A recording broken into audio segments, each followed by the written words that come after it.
Hello everyone. आज हम लोग पढ़ेंगे फैक्ट ऑन इसरो। ये हमारे एग्ज़ाम पॉइंट व्यू से बहुत ज़्यादा इंपॉर्टेंट है। SSC, railway, defence and other one day competitive exam में यहाँ से क्वेश्चन आते हैं। और बताऊँ, डिफेंस में तो हर एक एग्ज़ाम में यहाँ से एक क्वेश्चन आना ही आना है। ठीक है, चलिए विदाउट एनी डिले स्टार्ट करते हैं। तो समझते हैं सबसे पहले कि इसरो है क्या। ठीक है, तो देखिए, इसरो का फुल फॉर्म होता है इंडियन स्पेस रिसर्च ऑर्गेनाइजेशन। ठीक है, जिसका हेडक्वार्टर बेंगलुरु में है। बहुत इंपॉर्टेंट क्वेश्चन है, यहाँ से बहुत क्वेश्चन आता है कि इसरो का हेडक्वार्टर कहाँ है, बेंगलुरु है। जिसके अभी प्रेजेंट में चेयरमैन है के सिवान। और इस्टेब्लिश कब हुआ था, तो 15 अगस्त 1969, याद रखिएगा 1969 को। ठीक है, और इसके फाउंडर कौन है, तो विक्रम साराभाई, जिन्हें फादर ऑफ स्पेस प्रोग्राम बोला जाता है। ये फादर हैं स्पेस प्रोग्राम के। ठीक है, तो हम लोग को पता है कि विक्रम साराभाई के नाम पे ही विक्रम साराभाई स्पेस सेंटर खुला है, जो कि यह तिरुवनंतपुरम में स्थित है, केरल में स्थित है, केरल के तिरुवनंतपुरम में। ठीक है, केरल के तिरुवनंतपुरम में स्थित है। यह लॉन्च व्हीकल है जो किसी भी व्हीकल को डेवलप करता है, देन डिजाइन करता है। ये वर्ड याद रखिएगा, डिजाइन करता है, डेवलप करता है, क्योंकि एग्जाम में ऐसे क्वेश्चन आ सकता है कि ये जो व्हीकल है ये डिजाइन कहाँ हुआ है। ठीक है, तो कोई भी व्हीकल अगर इसरो के द्वारा डेवलप हो रहा है तो वो विक्रम साराभाई स्पेस सेंटर में ही डेवलप होता है। ठीक है, इसलिए कंफ्यूज करने के लिए क्वेश्चन पूछ सकता है, तो आप लोग विक्रम साराभाई स्पेस सेंटर ही मारिएगा। ओके, तो यहाँ से इम्पॉर्टेंट क्वेश्चन बनता है ये सारे। बेंगलुरु हेडक्वार्टर है इसरो का, चेयरमैन है के सिवान। इस्टेब्लिश्ड कब हुआ था, तो 15 अगस्त 1969 को। और Vikram Sarabhai father of space program है। ठीक है, और विक्रम साराभाई स्पेस सेंटर कहाँ है, ये भी इंपॉर्टेंट है, केरल के तिरुवनंतपुरम में। ठीक है, केरल के तिरुवनंतपुरम में। देखिए, यहाँ साइड केरल है ना, यहाँ यहीं पर है तिरुवनंतपुरम में। ओके, चलिए स्टार्ट, नेक्स्ट आप पढ़ते हैं। नेक्स्ट आता है Satish Dhawan space centre. Satish Dhawan space centre जो कि श्रीहरिकोटा आंध्र प्रदेश में स्थित है। पुलिकट लेक हम लोग पढ़े ना, आप लोग अगर लेक का वीडियो नहीं देखा तो प्लीज़ जाकर प्लेलिस्ट में जाकर लेक का वीडियो देख लीजिए, बहुत इंपॉर्टेंट है वो भी। तो पुलिकट लेक के पास, वहाँ भी मैंने डिस्कस किया था कि ये पुलिकट लेक के पास श्रीहरिकोटा में सतीश धवन स्पेस सेंटर है। ओके, देन तो श्रीहरिकोटा आंध्र प्रदेश में स्थित है ये, और ये पुलिकट लेक के पास है। ये इसरो का लॉन्च बेस है, लॉन्च बेस है। और इस सेंटर पर क्या होता है कि जितने भी व्हीकल्स जो डिज़ाइन किए जाते थे वहाँ, यहाँ पर क्या किए जाते हैं, सतीश धवन स्पेस सेंटर में यहाँ लॉन्च किए जाते हैं, इसलिए ये लॉन्च बेस है, इसलिए इसे स्पेस पोर्ट ऑफ इंडिया बोला जाता है। ये वर्ड याद रखिएगा, बहुत इंपॉर्टेंट है। Space port of India is known as Satish Dhawan space centre. Okay, Vikram Sarabhai design होता था, विक्रम साराभाई में डिज़ाइन होता था, और यहाँ पर क्या होता है, लॉन्च होता है। तो ऐसे क्वेश्चन पूछ सकता है कि ये जो व्हीकल है ये कहाँ पर लॉन्च हुए। तो ये पता है कि इसरो का जो भी व्हीकल होगा ना, वो सतीश धवन स्पेस सेंटर से ही लॉन्च होगा। इसलिए ऐसा कभी भी क्वेश्चन है आपको सतीश धवन मानना है, अगर डिजाइनिंग और डेवलप का क्वेश्चन है तो वो हम मानना Vikram Sarabhai space centre. Okay, और ये वर्ड को बहुत अच्छे से याद रखना है, space port of India, space port of India Satish Dhawan space centre. ठीक है, अब देखिए, हम समझते हैं कि ये जो व्हीकल्स होते हैं ना, ये 2 टाइप्स के होते हैं, GSLV और PSLV। इसका पूरा हम लोग आज समझ लेते हैं कि ये है क्या। ठीक है, तो सबसे पहले देखते हैं PSLV और GSLV में। तो देखिए, PSLV जो है ये एक तरह से कॉमर्शियल लॉन्च व्हीकल है। ठीक है, इसका फुल फॉर्म हो जाएगा पोलर सैटेलाइट लॉन्च व्हीकल। इसे सन सिंक्रोनाइज लॉन्च व्हीकल भी कहते हैं, क्योंकि यह सूर्य के साथ चक्कर लगाता है, और जब सूर्य हमारे देश के ऊपर चमकता है तो यह भी हमारे देश के ऊपर होता है। मतलब जैसे ये हमारा सूर्य है और ये सूर्य के साथ ही चक्कर लगाता है। ठीक है, मतलब पृथ्वी घूम रही है, तो ये जैसे जैसे जैसे पृथ्वी घूमेगी, ये हमारे जिस सेंटर पे लगाया जाएगा वो वहाँ लगा रहेगा। ठीक है, तो सूर्य के साथ चक्कर लगाता है, और जब सूर्य हमारे देश के ऊपर हो चमकता है जैसे कि देखिए हमारे देश में यहाँ दिन हुआ तो दिन में यहाँ सन आए तो यहाँ से ये हमें अच्छे से होगा, फिर डे में ये हमें फोकस नहीं कर पाएगा, फिर मतलब नाइट में सॉरी, फिर डे आएगा तो फिर ये हमारे देश के ऊपर ही होगा, ठीक है। और आपको पता है जो ये सैटेलाइट होते हैं आर्टिफिशियल सैटेलाइट, ये कहाँ लगाए जाते हैं? तो ये लगाए जाते हैं एक्सोस्फीयर में, ठीक है। अभी हम कुछ दिन बाद आपको वीडियो लाएंगे ज्योग्राफी से रिलेटेड सारे लाएंगे, उसमें हम लोग पढ़ेंगे कि एक्सोस्फीयर में सैटेलाइट लगाए जाते हैं, ठीक है। तो देखिए जब सूर्य हमारे देश के ऊपर चमकता है तो यह भी हमारे देश के ऊपर रहता है, ठीक है, ये समझ लिए।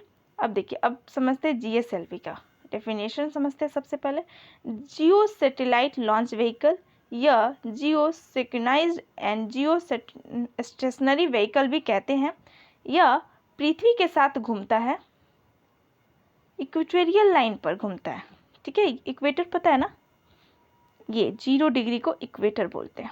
तो ये इक्वेटोरियल लाइन पर घूमता है जिससे हमेशा एक जगह दिखाई देता है, और ये एक ही जगह, अगर यहाँ पर इसको हम लोग सेट किए तो ये हरदम यहीं पर सेट होगा, ना कि यहाँ आ जाएगा, ठीक है। ये टर्न नहीं होता, एक ही जगह सेट रहता है, ओके। इक्वेटोरियल लाइन पर घूमता है, ओके, यहाँ तक समझ आ गया। एंड देन नेक्स्ट आता है, इसमें और पॉइंट है, देखिए इसमें फ्यू में 4 स्टेज होते हैं, SSLV, ठीक है, SSLSL। पूछ सकता है फ्यू के कितने स्टेज होते हैं, तो मतलब पहले सॉलिड लिक्विड, इस का मतलब होता है solid liquid and then solid then liquid, okay, ऐसे स्टेज होते हैं पीएसएलवी में, ठीक है। देखिए जो पीएसएलवी है ये 200 से 1200 किलोमीटर तक के बीच का होता है, यानी ये लो अर्थ ऑर्बिट पे पोल टू पोल घूमता है। पोल पता है आपको, ये 90 डिग्री, ये 90 डिग्री, ऐसे, ओके, घूमता है। और ये कितना, इसका रेंज याद रखिएगा 200 से 1200 किलोमीटर तक, ओके। और ये इसका जो जीएसएलवी का है इसका रेंज बहुत बड़ा है, ब्रॉड है। देखिए इसका जो रेंज है वो है 36,000 किलोमीटर, 36,000 किलोमीटर, ठीक है। ये बहुत बड़ा रेंज अपने आप में कवर करता है। उसके बाद देखिए पीएसएलवी जो है ना, पीएसएलवी ये 3rd जनरेशन लॉन्च व्हीकल है, ये 3rd जनरेशन है। जो 1st जनरेशन था, सबसे पहले जब आया था तो 1st जनरेशन था एसएलवी, देन 2nd जनरेशन हुआ ASLV and then 3rd generation आ गया पीएसएलवी, ओके। बट जो जीएसएलवी है, जीएसएलवी ये 4th जनरेशन है। ये याद रखिएगा, जनरेशन से भी क्वेश्चन बन सकते हैं कि पीएसएलवी इज विच जनरेशन, तो 3rd generation and GSLV 4th generation. और 1st एंड 2nd भी इंपॉर्टेंट है एग्जाम पॉइंट में से, इसे याद रखिएगा, ओके। और देखिए जीएसएलवी जो है ना, MK2 is the largest vehicle developed by India which is currently in operation. मतलब जीएसएलवी MK2 का ही आजकल यूज़ किया जा रहा है और ये लार्जेस्ट व्हीकल है जो डेवलप हुआ है इंडिया में, ओके, जीएसएलवी MK2। तो ये भी क्वेश्चन आ सकता है, which one is the largest vehicle developed by India, then you answer GSLV MK2, okay. अब देखिए कुछ इंपॉर्टेंट फैक्ट है इसी में, जैसे कि देखिए चंद्रयान प्रथम आप लोग जान रहे होंगे 2008 में इसे लॉन्च किया गया था। इसका व्हीकल क्या था, तो पीएसएलवी C11, याद रखिएगा पीएसएलवी C11, ओके। ये इंपॉर्टेंट है, याद रखिएगा। चंद्रयान 2, चंद्रयान फर्स्ट, चंद्रयान 2, यहाँ से क्वेश्चन आते हैं कि व्हीकल कौन से थे। तो चंद्रयान 1 सॉरी 2008 में लॉन्च हुआ था, ओके। और ये C11 पीएसएलवी C11 से लॉन्च हुआ था, ओके। और जो मार्स ऑर्बिट स्पेस था स्पेसक्राफ्ट, वो इसको मॉम भी बोलते हैं ना, ये 2013 में लॉन्च किया गया था, ठीक है। ये पीएसएलवी C25 से लॉन्च हुआ था। क्या था, पीएसएलवी C25, ओके, याद रखिएगा PSLV 225। Then Chandrayaan PSLV C11 और मार्स ऑर्बिट स्पेस इन 2013 में हुआ था, जो PSLV C-25। ओके, और एक है, देखिए जो GSLV Mk3M1 है, सक्सेसफुली लॉन्च चंद्रयान-2 22 जुलाई 2019 को लॉन्च हुआ था।